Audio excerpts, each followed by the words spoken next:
Welcome to the Mindset of Matter YouTube channel. I am Christina Hathaway, the founder and CEO of the Mindset of Matter coaching program, and I thank you for joining us. This program was designed to help those people who seem to be doing the same thing over and over and over again in regards to their health and wellness, but not getting the results that they want. They're on this hamster wheel of insanity because they keep trying to change behaviors in the same way, but patterns, get in their way. The Mindset of Matter is here to help you recognize the thinking and feeling patterns that continue to keep you from achieving your goals. We will help you understand how your upbringing and your ability to be seen, heard, and authenticated has created ways of existing that keep you from being successful. If you grew up thinking or feeling or being told directly that you're only as good as how you perform, what you achieve, how you look, how others perceive you, or how you take care of others' feelings, then it's going to be very hard for you to truly take care of yourself with respect and acceptance. And so this channel is here to, again, educate you, provide you with examples of how we work with people on changing these behaviors, and give you tools to take away to try to do, make this change in your day-to-day life. And so please ask any questions you have. Please like and subscribe, and please let us know if there's any topic that you'd like us to cover. Talk to you soon.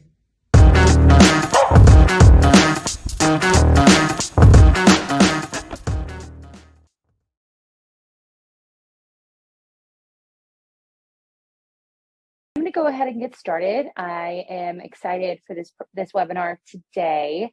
I think it's one of the most important things because, oftentimes we end up acting in a way with our food, in our way with our lives, and we don't realize that our upbringing has a lot to do with why we do things in the current day.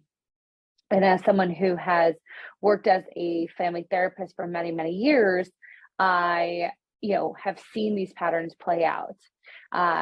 On top of the Mindset Matter, I also own the Ignite Ambition Life Coaching Program, and I work with premarital couples as well as folks who are looking to build confidence in dating and within their relationships. And I cannot tell you how much comes out of just navigating the family of origin. And so for those of you who struggle with your own relationship with food, I think today is going to be really helpful for you. So as always, I always like to introduce myself. For some of you, you are coming from the Women's Exercise and Support Group. That is a large support group that I am the admin in. I also have my small private Facebook group, Strong Her, Mindset and Metabolic Reset for Women. So for those of you from the larger group, I'd like to introduce myself. Again, my name is Christina Hathaway. I am a marriage and family therapist with specialized training in eating and food-related diagnoses. I also am a certified personal trainer, certified nutrition coach, women's coaching specialist, and soon-to-be hormone specialist. Throughout my clinical career, I've worked in a variety of levels of care for eating disorders and disordered eating, as well as worked in child crimes with the Phoenix Police Department as a trauma therapist for kids. At the same time, my outlet was fitness. I was a group fitness instructor for a very long time. I was a professionally trained dancer, as well as a college cheerleader and dancer. And then professional choreographer after that. So I've always been very active. It's always been my outlet. And what I was recognizing when I was in the clinical world is that, a lot of the struggles that the women in my class, my fitness classes were struggling with were things that my people in the eating disorder world were struggling with, but they didn't have a place to go to help them reframe and recondition the thoughts in their heads. And so I said, hey, you know what? These are my two passions, my two loves. How can I put these together? And the Mindset of Matter was created. It is a coaching program. It is not therapy, but it is a coaching program that focuses on the mental aspects, or what I like to call the mental boulders that stand in your way of finding your ultimate health or optimal health and wellness. And so we look past things beyond just how to lose weight, how to get fit. Now, yeah, we talk about that too. But more importantly, we talk about why you reach for food when you're emotional, or why you lack motivation, or, the variety of things that stand in your way of finding optimal health, whatever that is for you. And so I like to say that the program is the intersection between mental health, exercise, and movement, and overall nutrition. My clients are very high achieving women. And I say that because I often get people, I'm constantly in the community providing feedback, giving away resources and knowledge and stuff like that. Like, oh, I'm too busy. I'm too busy. I work with some of the busiest women in the world. They're running, Fortune 500 companies, they're doctors, they're lawyers, they're judges, there's all these different things with families, kids, all of the stuff. And we work with their circumstances on creating sustainable health habits that work for them. It's not a program that's going to say, eat my meal plan, do my workouts. That's not how we roll. Really much focus on that customized individual coaching. And so our coaching programs include one-to-one coaching where you have access to your coach every single week via WhatsApp, as well as Zoom calls weekly. But then there's also self-paced coaching, which isn't as intense. That's someone who is a little bit more advanced, maybe wants to work on their nutrition, maybe wants to have me or my coach do your training. But there is a variety of options with the Mindset of Matter. And so if you are someone who enjoys this presentation and you said, look, you know what, I really want to recreate these patterns in myself so I can stop this pattern of eating and relationship with food in my family, stop it now while my kids are young or still developing, give me a ring or give me a message and I will set up a clarity call with you. But let's get into the presentation. So when food is family. So the family of origin is your family, the people that you grew up with. Now, family doesn't have to be blood related. Obviously, I come from a mom, dad, and a brother. But when it comes to my now family, we have adopted, we have like my half sister and her boys. And so we've got a big family and again, that doesn't have to be your mom and dad if that is not what you grew up with. But today, I want to talk about the different messages about food that we get from our family. I have body image in here too, but I actually took that out of the presentation. We're just focusing on food today. Today, I hope you walk away with identifying the messages and processes you receive from your family regarding your relationship with food, gaining insight to how these messages affect your eating patterns today, transforming these messages to more positive ways of thinking and behaving, and creating a new norm within your family. So for those of you who are watching this, I want you to draw this out for me. I want you to draw a picture that typifies what dinner time was like in your home when you were a child. Think about the dinner table itself. Like, where did people sit? Who sat next to you? Did you sit at the table? Were we allowed to speak, or was it quiet? Who served the food? Who ate more of the food? All of those things. I really want you to go back and think about your experience as a child when it came to dinner time. Now, for some of you, that dinner time may have been in a car. For some of you, that dinner time may have been, intermittent. Maybe some of you had, your family did not have the means to have dinner every evening. For some of you, dinner could have been an amazing experience where we got close to each other, when we talked about our day and food was, nutritious, and it was a place to sit and connect with your family. For others, it could have been your parents struggled and maybe struggled with mental health, or, struggled with your scheduling, and food was always served out of a bag. So I want you to think about your experience. And if you would like to do the experiential activity, sit down and draw out what it was for you. I like to do this too. Like, if you have a spouse who's interested in this type of topic, like, have them draw theirs too, because it's really eye-opening to see how families all eat. I'll be honest, my husband and I rarely eat at the dinner table. It's just the two of us and our dogs. So we tend to just eat on the sofa, and that's kind of our place. Now we'll have TV on, but it's more just focusing on the meal. So if you're doing this, this is a part of this resource is trying to do this experiential activity. But for the sake of the recording, I'll move on because you can pause this and do it while you're watching the recording. So the process of eating, I want to dig a little deeper and I want to think about a few more questions. And there's some I've already touched on. Was dinner time a regular thing in your family?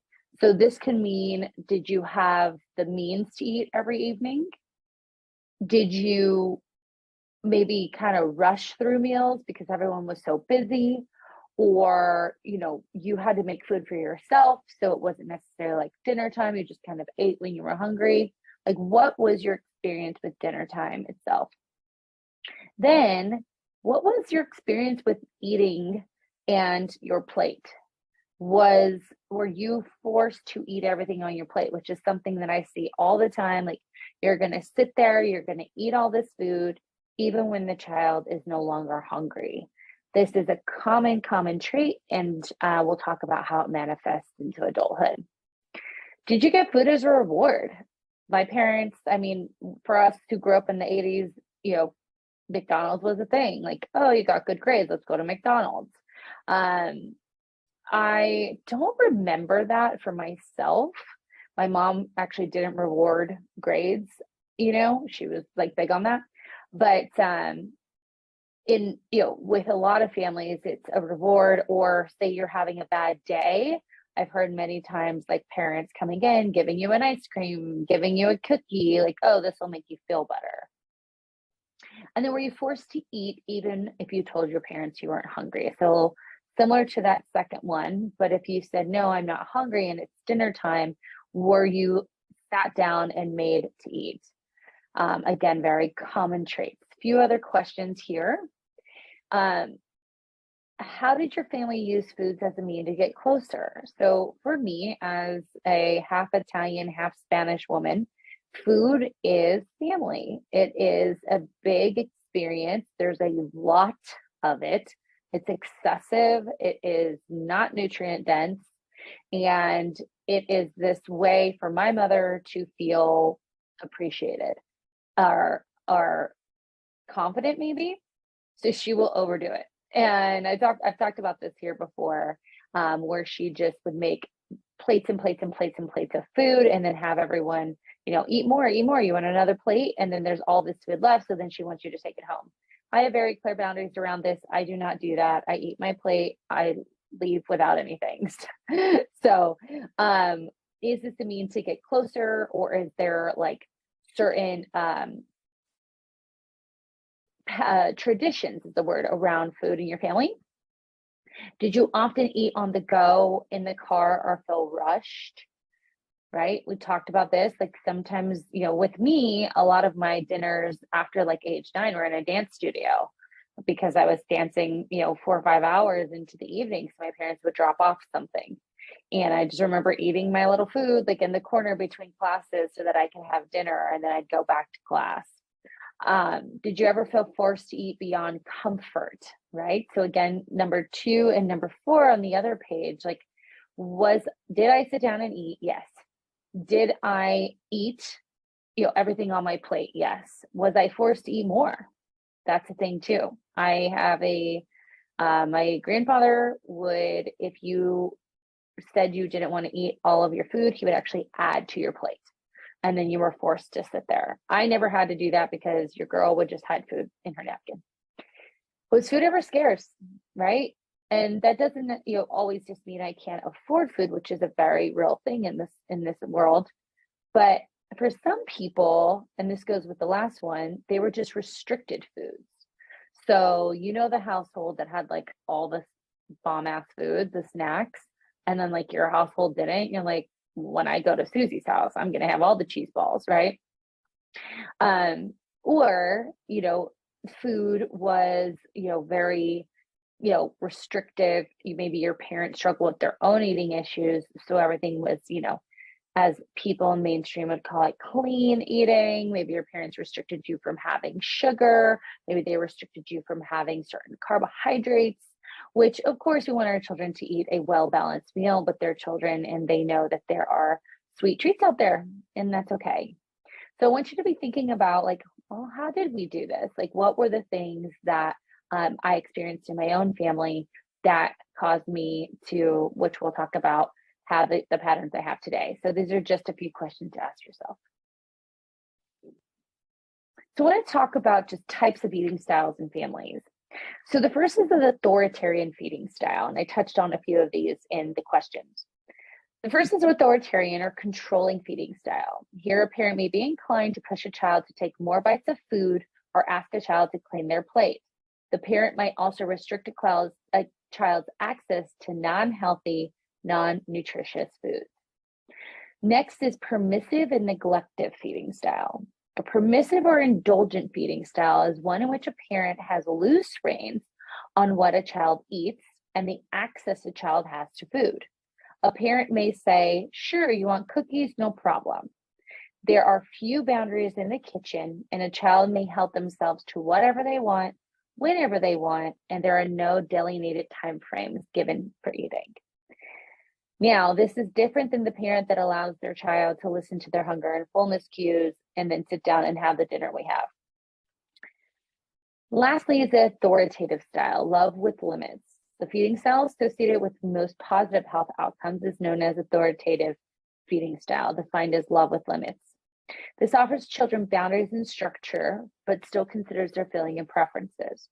So this is a family that might say, okay, you're not hungry right now, but I'm going to save you a plate later. And they give the child options. Okay, so our two greens today are broccoli or Brussels sprouts. Which do you choose? This type of family has something like build your own. This is a really big one. Build your own tacos, build your own pizza, build your own salad. So the kid gets some autonomy in building their own thing. And even if it's a little bit weird, the parents still have them eat it, especially if they're going to eat it. Or it could be very bland, right? A lot of kids eat very bland. But this is just giving that child preference over their food, and it's considering their own relationship with their bodies, because we want to teach kids to listen to their hunger and fullness cues. So I'll also ask you, like, what were your parents? But I want you to start thinking about too, for your parents out there, like, who am I now? So parental relationship with food. So we're just going to dive in to a little bit of mom and dad. I want you to look back and I want you to think about your mother's relationship with food. Like, what did she tell you about what to eat, what not to eat, when to eat, where to eat, how to eat, and special circumstances around food? So my mom, we sat down for dinner most times, but like I said, when I was dancing, I ate at the dance studio often, but when we could, we sat down for dinner. But dinner was a very hectic time. She really struggles with perfectionism, and if something went wrong, it was like dinner was always stressful. But I will say she was more open to our unique needs. Like, she never made me anything different. However, like, I would make like basically the equivalent of burrito bowls when I was a kid, where she would make tacos for everyone else, and I would just eat the bowl and like mix everything up, which is funny because on other occasions I had everything separate. I was a weirdo, still kind of am. What not to eat. My family didn't tell me anything about not eating foods, and I'm very thankful for that. But there are families out there, like I said, that restrict their children from sugars and certain types of foods.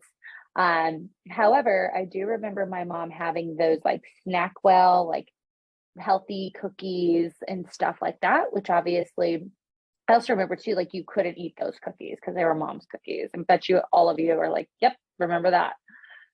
When to eat, we ate when we were hungry. I was a latchkey kid, so I came home, made myself a snack, like ate when I was hungry. But again, we did sit down and eat dinner, and my parents always gave us a snack after dinner, not as a reward. That was just something that we did. We had a snack. That was what we had every day. My parents would walk to the little store and buy us a snack. And they would let us choose, which was cool. Where to eat, we sat at the table, but like I said, my husband and I now rarely sit at our table. How to eat, we didn't rush. Everyone, I know, like during like holidays and such, like no one touches their food until we say grace. So that is kind of a rule in our house. But people, talk and do all the things. And then there was no really the special circumstances were things like holidays for us in the family. But I want you to think about your own mother, right? And anything specific that she taught you about your relationship with food. Then on the flip side, dad, with my dad, it was more like drinks. He drank a lot of Pepsi, a lot of Pepsi. And he never really was focused on being healthy, but he didn't necessarily eat poorly. My dad was in the food industry, so we always had snacks around. But he didn't necessarily like binge or anything like that. What not to eat, he was not, big on, telling us we couldn't eat anything, and so forth. So, but for some of you, this may be this will be a different experience than mine, because this is my own. And so I want you to think about your father's relationship with food, what not to eat, what to eat, when to eat, where to eat, how to eat, and any special circumstances. Also, how cute is this picture? I was like, supermodels. Cool. Moving on. Then I want you to think about other people, like grandparents, aunts, uncles, siblings. I'll say my mom always says I was the sibling that ate really healthy. My mom always says that because she cared when she was pregnant with me, she ate very healthy, is why I've always been drawn towards fruits and vegetables and stuff like that. Whereas my brother, she had more snacky foods. He ate more of the, my brother had a Mountain Dew in his hand all the time. And so we had very different messages about food. We still do today. And so, what are these messages you receive from the people around you? So right now, obviously, I don't have any people in our little live training, but for those of you who watch this replay, I'd love for you to share like common messages or behaviors that have come up for you when watching this, and share, because this is an opportunity to like normalize these behaviors and realize you were not the only one in this position. Sometimes I feel like we're just kind of in a bubble, but in all reality, we all have crazy family stories. And sometimes just putting it out there and saying, yep, I had that mom, that kind of, even to this day, my husband gets asked if he wants a second plate every time he's at the house. It's a joke now, but yeah. So share in the comments, #replay. All right, now that I understand, what do I do with this? So as I promised, this webinar is about recreating these relationships. But first off, I want to talk about how do these relationships manifest into adulthood. So now that you have a good understanding of the messages that came out of the family, it's important to understand how they play out today. So to finish everything on the plate, people then struggle with stopping eating when full and eating beyond fullness. People say, well, I'm spending money on this food. I hate to waste food. And I asked someone the other day, I said, okay, yeah, you're right. You could not eat, or you could eat the whole thing and overeat and continue to gain weight and be unhealthy. This person was pre-diabetic. That'll cost you some money, but what do you think it's going to cost you if you have full-blown diabetes and you're struggling, and with obesity? She said, yeah, you're right. We can justify anything when we, but in all reality, when it comes to our health, you either pay for it now or you pay for it later, right? And so if you have the finish your plate rule in your head, take leftovers, have them later, share it with someone, right? It's easy. My mom and I love to do that. We'll just share something. And if we want something more, we'll get it. We'll share that thing. So that's one. Rushed eating. So that kind of like hectic, in the car, eating in the car, not really even tasting your food, just because, I have so many nieces and nephews. The ones here in Pittsburgh, they have activities all of the time and they're in, out, going. But unfortunately, what this does is it does increase mindless eating, right? Eating without experiencing the food and only feeling unsatisfied with the meal itself, or literally just, I mean, in that case, you're eating for sustenance. However, there's no experience with food. So it's just shoving food in your mouth. Using for food, using food as a reward or a means to feel better. This is when we begin to have that emotional relationship with food and using it to enhance or stunt an emotion. And so I've talked about this often, like having that really emotional release from food is a very real thing. If you guys want to know more about that, check out the reconditioning emotional eating or the emotional eating webinar that I did a few months ago. This is a conditioned response. When we're sad, we eat food, we have a dopamine hit, we feel better, but then we realize, especially if we're in a health and wellness journey, this is not in tune with our goals, and then we feel guilt and shame only to repeat that cycle. And so that kind of use food as a reward, use food as a means to feel better can move into an emotional eating relationship. Just going back to the rushed eating too, eating while like in that like constant stress can very much manifest into stress eating later down the line as well, right? If I'm used to always eating when I'm in a hurry and everything's chaotic and on the go, it can be conditioned to just start shoving stuff in my mouth when my life is chaotic. Scarce or restricted foods, you tend to binge on foods that you believe are not going to be there, or you fall trapped to binge restrict cycles. Now, this is for someone who may not have the means to have food all the time, or families who are restrictive of foods, where you get in front of something that maybe is a little bit further from your house and you're like, oh, I'm not going to have this in a while, so I'm going to eat all of it. That's not like someone going on vacation. Obviously, if you're going somewhere and you want to try something, have it. But when it's all of the time, and that is your reason for continually overeating past your hunger and fullness and known biological cues, that becomes an issue. We as humans, especially Americans, have the means to get most foods that we want delivered to our door.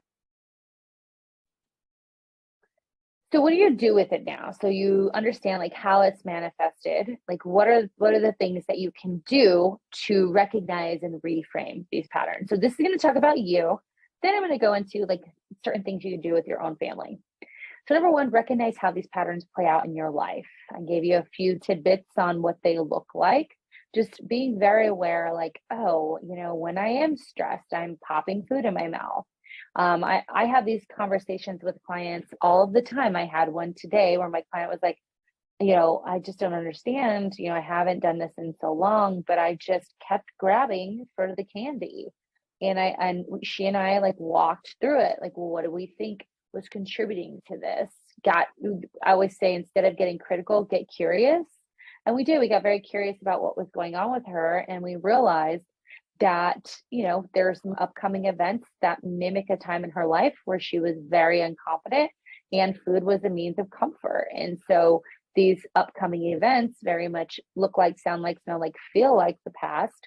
And we just had to do some like internal boundary work around who she is now and who she was in the past.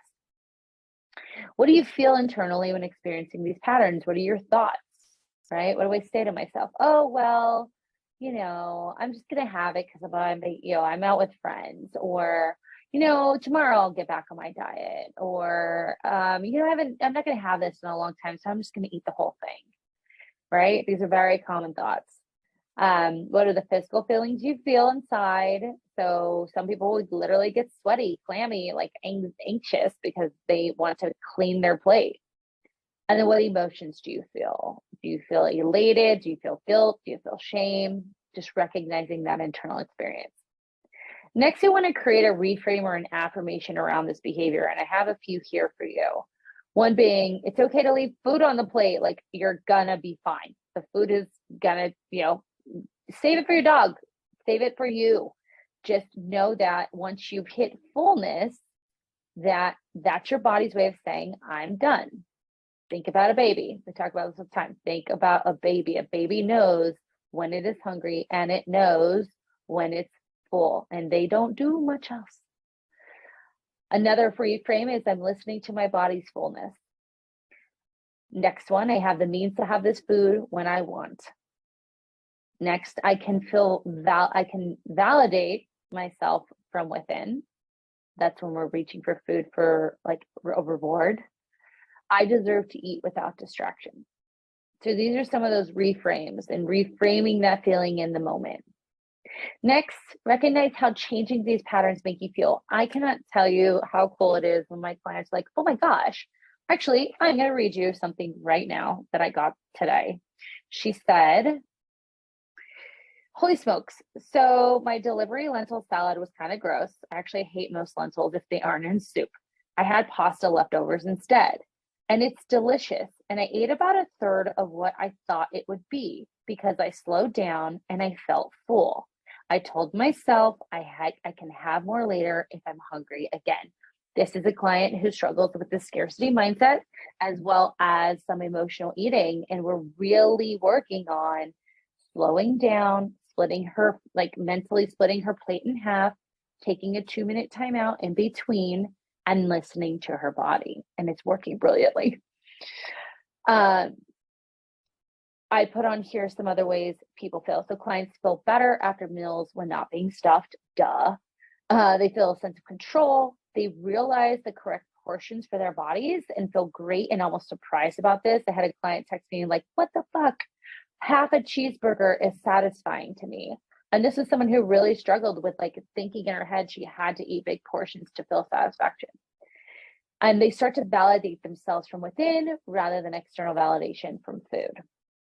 And then we watch, rinse, and repeat this. We do it over and over and over again until we start recreating and we feel more in control of that relationship with food. And so very similar to a lot of things I talk about on this in these webinars, but this is definitely something for you to screenshot and try in the future. Now, I said I would share how to recreate patterns for your own family. Now, it's going to start with you first.